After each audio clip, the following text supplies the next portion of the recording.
Doctor Anil Patil ಲೆವ್ಟೋಸ್ hospital Belagavi. ಇವತ್ತಿಲ್ಲಿ ಬಂದಿದ್ದು ಏನಂತಂದ್ರೆ, ನಾವು ಜಾತ್ರೆಗೆ ಬರೋದಷ್ಟೇ ಅಲ್ಲ, ಜಾತ್ರೆ ಬಂದ ಜನರಿಗೆ ಎಲ್ಲರಿಗೂ ಒಂದು ಒಳ್ಳೆ ಇನಿಷಿಯೇಟಿವ್, ಒಳ್ಳೆ ಕೆಲಸ ಮಾಡೋಣ ಅಂತ ಅಂದ್ಬಿಟ್ಟು ಇದನ್ನ ತಗೊಂಡಿದ್ದು, ಇನಿಷಿಯೇಟಿವ್ ತಗೊಂಡಿದ್ದವರು ಜೈ ಜವಾನ್ ಜೈ ಕಿಸಾನ್ ಸಂಘವು ಮತ್ತೆ ನೇಗಿಲ ಯೋಗಿ ರೈತ ಸಂಘ, ಈ ಎರಡು ಸಂಘಗಳು ಸೇರಿ ಈ ಜನರಿಗೆ ಎಲ್ಲರಿಗೂ ಒಂದು ಒಳ್ಳೆ ಏನಾರ ಇದು ಮಾಡೋಣ ಅಂದ್ಬಿಟ್ಟು ನಾವೇನ್ ಮಾಡಿದ್ದೇವೆ ಅಂತಂದ್ರೆ, ಈ ಸೋಲ್ ಕಡಿ ಒಂದು ಡಿಸ್ಟ್ರಿಬ್ಯೂಟ್ ಮಾಡಿ ಅವ್ರಿಗೆ, ಅಂದ್ರೆ ಅವ್ರು ಇದ್ದಿದ್ದು ಏನು ನೀರಿನ ತೊಂದರೆ, ಅಂದ್ರೆ ಈ ಬಿಸಿಲದ ತೊಂದರೆ ಆಗಿದ್ದು ಕ್ಲಿಯರ್ ಆಗ್ಲಿ, ಮತ್ತೆ ಅವ್ರಿಗೆ ಒಂದು ಇದೊಂದು ಅನುಕೂಲ ಆಗ್ಲಿ ಅಂದ್ಬಿಟ್ಟು ಅವರೆಲ್ಲರ ಆಶೀರ್ವಾದ ನಮ್ಮೆಲ್ಲರಿಗೂ ಸಿಗ್ಲಿ. ಮತ್ತೆ ಈ ತರ ಮಾಡೋದ್ರಿಂದ ಈ ದುಡ್ಡು ನಾವು ಒಳ್ಳೆ ಇದಕ್ಕೆ ಖರ್ಚು ಮಾಡಬೇಕು. ಮತ್ತೆ ಅಂದ್ರೆ ಬ್ಯಾನರ್ಸ್ ಮಾಡ್ಬಿಟ್ಟು ಇದನ್ನ ಮಾಡಿ ನಮ್ದು ಅಡ್ವರ್ಟೈಸ್ ಮಾಡೋದು ಇದೆಲ್ಲ ನಾವು ಮಾಡೋದು ಬೇಡ ಅಂದ್ಬಿಟ್ಟು ಇದು ಮಾಡಿದ್ದಕ್ಕೆ ನಾ ಎಲ್ಲರಿಗೂ ತುಂಬಾ ಧನ್ಯವಾದಗಳು.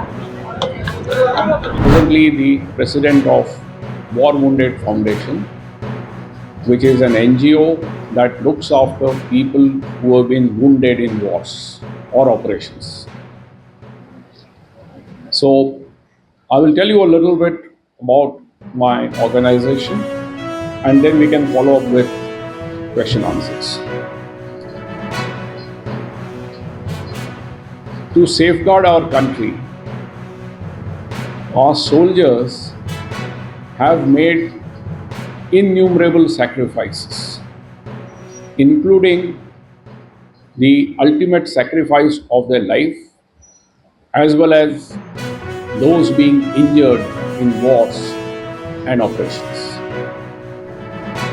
On an average, as per the historical records, normally 3 times the number of soldiers are wounded in action as against those killed in action. और जो युद्ध में घायल होते हैं उनके लिए एक युद्ध तो खत्म हो गया, लेकिन एक जिंदगी भर लंबा एक संघर्ष, एक युद्ध, एक लड़ाई जारी रहती है। और ये लड़ाई ऐसी है जो न सिर्फ वो खुद अपने आप लड़ते हैं, बल्कि उनका